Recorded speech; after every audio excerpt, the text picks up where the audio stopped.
গাজলে শুরু হতে চলেছে নতুন দমকল কেন্দ্র নির্মাণের কাজ। বড়সড় অগ্নিকাণ্ডের ঘটনা ঘটলেই দমকল কেন্দ্রের অভাব মনে হতো, কিন্তু গাজলবাসীর স্বপ্ন পূরণ হতে চলেছে। গাজলের শালবোনা এলাকায় রেশম শিল্প বিভাগ জাতীয় রেশম প্রকল্প দপ্তর প্রাঙ্গণে গড়ে উঠবে দমকল কেন্দ্র। ভূমি দপ্তরের পক্ষ থেকে জানা গেছে ৪৭ একর জমি দমকল দপ্তরকে হস্তান্তর করা হয়েছে। খুব তাড়াতাড়ি কাজ শুরু হয়ে যাবে। আর সেই খবর আসতেই এই প্রস্তাবিত জায়গা পরিদর্শন করেন গাজল বিডিও সুদীপ্ত বিশ্বাস, বিএলএন্ড আরও বিশ্বজিৎ রায়, গাজলের অন্যতম শিল্পপতি ও ব্যবসায়ী সমিতির সম্পাদক বিধানচন্দ্র রায় সহ ব্যবসায়ী সমিতির অন্যান্য সদস্যরা। গাজলে কোনো অগ্নিকাণ্ডের ঘটনা ঘটলেই মালদা দমকল কেন্দ্রের ওপর ভরসা করতে হতো। সেখান থেকে দমকল ইঞ্জিন আসার আগেই আগুন অনেকটা আয়ত্তের বাইরে চলে যেত। মালদা থেকে দমকল আসতে সময় লেগে যেত প্রায় 1 ঘন্টা। এলাকাবাসীদের মধ্যে একটা ক্ষোভ দেখা দিত। বিগত দিনে জুট মিলে আগুন লেগেছিল, এর আগে পাশাপাশি গমের জমিতে আগুন সহ একাধিক আগুন লাগার ঘটনার নজির রয়েছে। গাজলবাসী পাচ্ছে একটি দমকল কেন্দ্র। দমকল কেন্দ্র গড়ে তোলার জন্য রাজ্য সরকারের তরফে নির্দেশিকা জারি করা হয়েছে।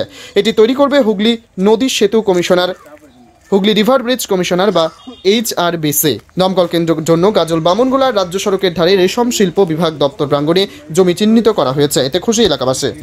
মানে এরা আমরা বহু দিন ধরে এর জন্য আমরা একটা ফায়ার ব্রিগেড গাজলের দরকার খুবই। এখানে প্রায় 5খানা জুট মিল এবং অনেক ইন্ডাস্ট্রি এবং একটা বড় ইথানল ফ্যাক্টরি আমাদেরই। এই জন্য এখানে ফায়ার ব্রিগেড খুবই জরুরি ছিল। সেটা আজকে এখানে আমরা অর্ডারটা হয়ে গেছে। এই জন্য আমরা মাননীয় মুখ্যমন্ত্রীকে অশেষ ধন্যবাদ জানাচ্ছি। গাজলবাসীর জন্য সত্যি একটা আনন্দের দিন।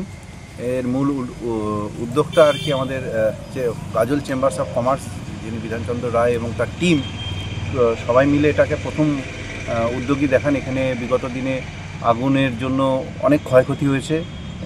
উনি তো বললেনই 1 কোটি টাকার উপর ক্ষতি হয়েছে। এছাড়াও যেটা আনকাউন্টেবল নাম্বারের সাধারণ আগুন লাগলেও খেতে আগুন লেগে যায়, সেইগুলোতে আমরা নেভানোর জন্য না আমাদের অনেক দূরে দূরে থেকে গাড়ি আনতে হতো। তা এটা এক বজ্ঞাভাবে ওনারা লেগেছিলেন এবং মাননীয় আমাদের জেলা শাসককে ধন্যবাদ বিশেষ করে দেবো।